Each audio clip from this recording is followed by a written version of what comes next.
Hello. And the next question I've been asked a lot over the last couple of weeks, and especially the last week, you talk about all these things, but why don't you talk about all the atrocities going on in the world and you've committed?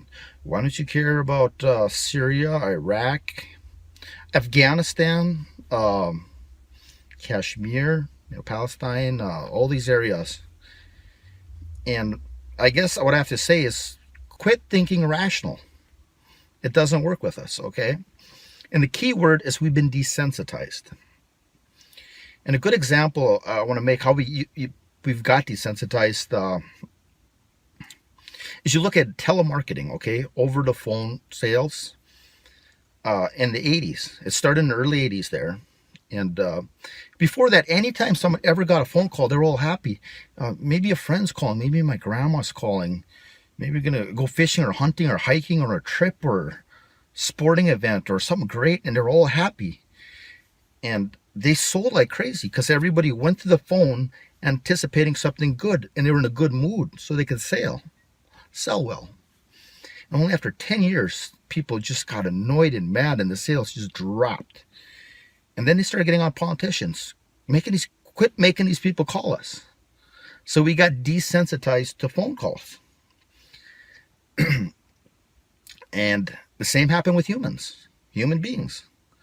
We had all these ads on TV about these poor people in Africa and they're starving and people dying all through the world. And you'd have some lady come on or some old man and they'd probably rub some onions in her eyes, throw water, and they'd have some raspy voice. There's poor people out there in the world and it's your obligation and duty to help them. How can you sit back and let these people... And they played that game a long time, and it worked. They made a lot of money. But after a while, people just got desensitized to it. And even got more desensitized to it when they found out that some of these places, about 80% of that money didn't go to starving people. Didn't go to dying. People were dying or in need. Probably went to some fat old 60-year-old man laying out in a yacht trying to lay some 20-year-old gold digger. That's where the money went. He's just like, yeah, I thought I was helping an African. I helped that fat guy get some action out of his league, So, I mean, people are just like, no, we ain't playing that game. So the next thing they moved on is to animals, okay? They started with puppies and cats, and they probably take a stick and poke at them until they all looked all sad looking, and then recorded them, and you have some puppy looking up, And look at his poor puppy, and he's looking for a home, and you could help, and this, and they're still doing it, and they're having great success. And a great example is look at Iraq War. We went there, and I don't know, a million people died, 1.5 million people died. I'm not sure what the numbers are, but one of the biggest outrages of war was a couple soldiers threw a couple puppies over a cliff. And all these people are going crazy. How could a human being stoop to such low levels? And it's like, well, stoop to low levels, so you mean killing all those people? No. Those two puppies they threw over the cliff, Like, oh, yeah, that's pretty bad, And you start to understand that's the way we are. And most people don't realize it. So you wonder what's wrong with us. And they're trying to explain to us. It's like, when you come to us and say, there's starving people out there, there's dying people out there, you think you're making a rational comment to us. And we're going to think about it, okay?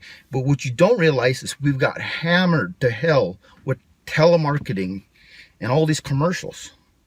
So when you tell us that, you're going to get kind of this defensive look. And it's like we're almost gripping our billfold. This guy's a con artist. He's trying to get some money out of me, I ain't going to give him. I ain't open up my billfold. I ain't getting my credit card. I ain't going to cut this guy a check, They just want to get the hell away from you because they think you're, ready to make a freaking move on them. Try to take money away from them, Just like a mugger, pretty much. So that's what you need to understand.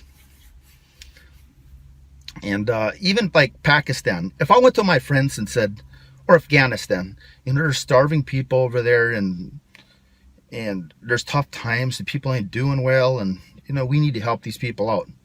They don't look at me like, God, you got weird. You know, you used to be normal. Now, damn, that guy's got weird. I think he's an activist. You know, I don't think he maybe belongs to one of these cult Christian groups and they're just trying to get money off me. You know, they're gonna think I'm weird.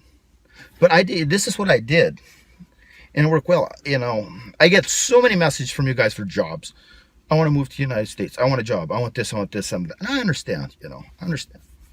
And I might work on a project with that. Okay, I might do that in the future. I might throw up a website. Okay, so please share my stuff and like my stuff. And the more popular I get, the better chance it's going to make for me to do something great like this. You know, give me an opportunity.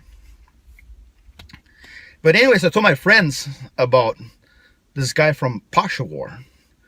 He texts me. He's like, "Sir, I clean hotels and I'm ready to report to work, sir." And I told my friends about that. And they laughed right away. What, this guy wants to clean a hotel? I'm like, yeah, he wants to clean a hotel. And he said, he's ready to report to work anytime, sir.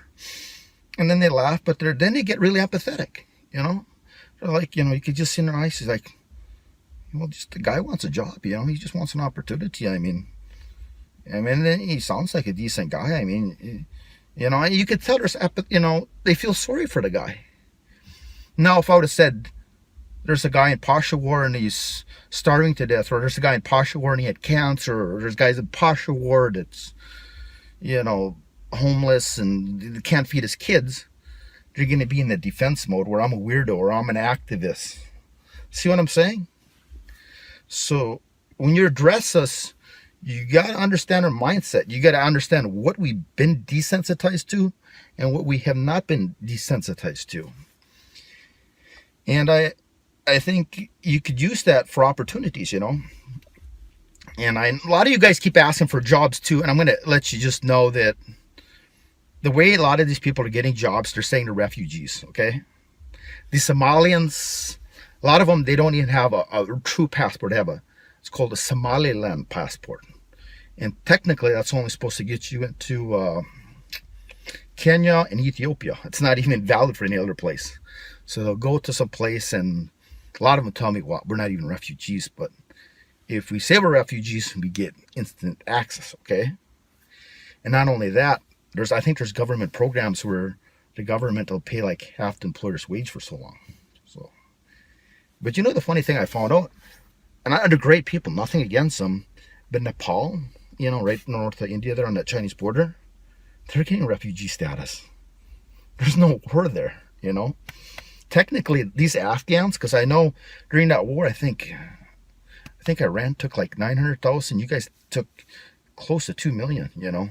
They should technically be able to get refugee status, pretty much instant access and jobs. So they could get some jobs, save some money up, bring some money back, send some money home, maybe give a little boost to the economy, you know what I'm saying? So anyways, I just wanted to explain that. And like I said, share my stuff, like my stuff. I'm really happy with my audience, and if I'm wrong with something, just point it out, you know. And I'm very happy with the way things are going. If you have any more questions, please let me know what you want me to address next, and I'll do my best. Thank you.